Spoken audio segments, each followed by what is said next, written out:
A menudo leemos Crimen y Castigo como la crónica de un asesinato justificado por una idea. Nos perdemos en el debate intelectual de si existe un hombre extraordinario con permiso moral para limpiar el mundo de parásitos. Pero si miramos más allá del hacha y del frío de San Petersburgo, la obra de Dostoyevsky nos revela algo mucho más incómodo.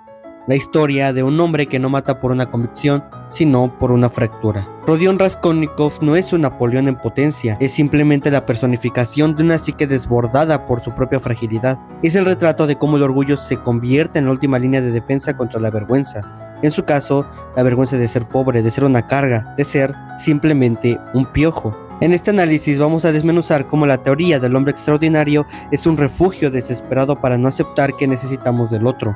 Vamos a explorar por qué Rodion Raskolnikov rechaza el amor, por el desprecio que siente hacia sí mismo, y cómo su castigo real comienza en el momento en el que descubre que es terriblemente humano. Desnudemos hoy la arquitectura de una mente que prefirió el aislamiento del crimen antes que la humillación de la vulnerabilidad.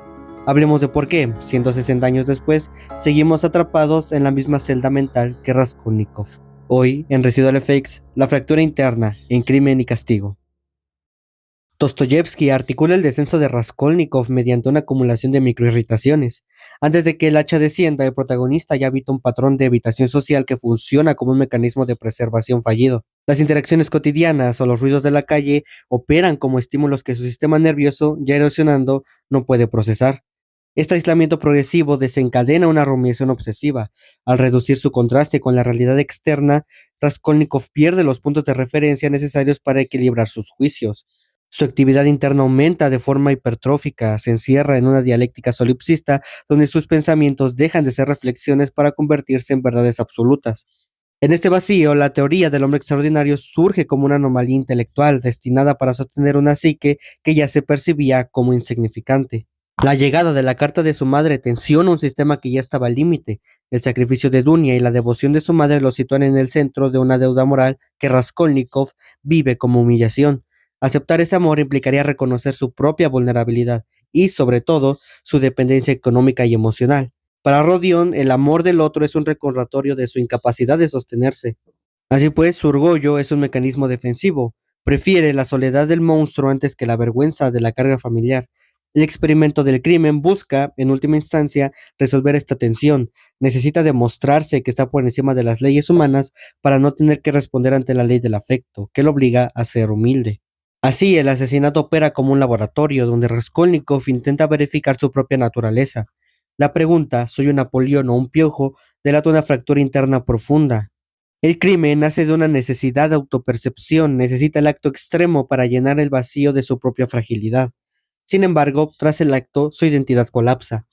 El orgullo, que hasta entonces le servía como blindaje contra la pobreza, se revela como su mayor condena. Su comportamiento posterior, las vueltas innecesarias a la escena del crimen, las provocaciones a Petrovich, sugiere una búsqueda inconsciente de la expresión externa.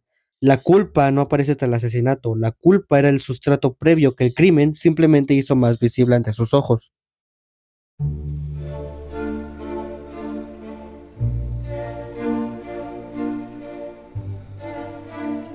Dostoyevsky construye Crimen y Castigo casi como una serie de actos teatrales con miniclímax internos. Por ejemplo, la parte 2 inicia introductoriamente con Raskolnikov enfermo. Se desarrolla lentamente a través de las conversaciones de Razumijin, se tensa en la conversación con Sametov y tiene su cierre y quiebra emocional con la muerte de Marmelado.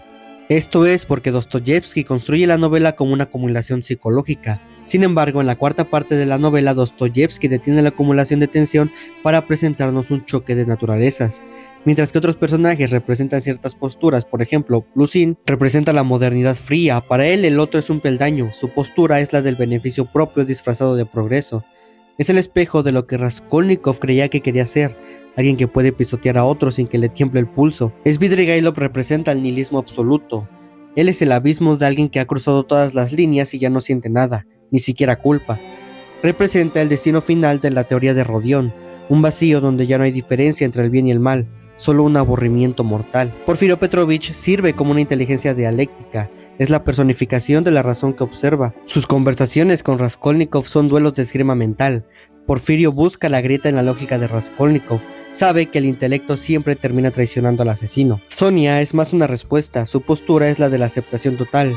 No juzga a Rodion de su teoría porque para ella las teorías no tienen peso frente al sufrimiento real. Sonia es el recordatorio de que la humanidad se ejerce simplemente. Razumijin emerge como el único elemento de estabilidad ética. Es la antítesis técnica de Raskolnikov. Comparten la pobreza y la inteligencia, pero su respuesta ante el sufrimiento es puramente operativa. Razumijin no teoriza la compasión, asume la responsabilidad de cuidar a Dunia y a la madre sin convertir su acto en un manifiesto moral. Su existencia demuestra que es posible enfrentar la miseria sin recurrir a una ideología que la justifique. La incapacidad de Rodion para aceptar esta ayuda directa sin mediaciones intelectuales es lo que lo mantiene prisionero de su propio conflicto. Él necesita que el mundo sea un sistema de leyes y excepciones para no tener que mirar a la cara a la gratuidad del amor.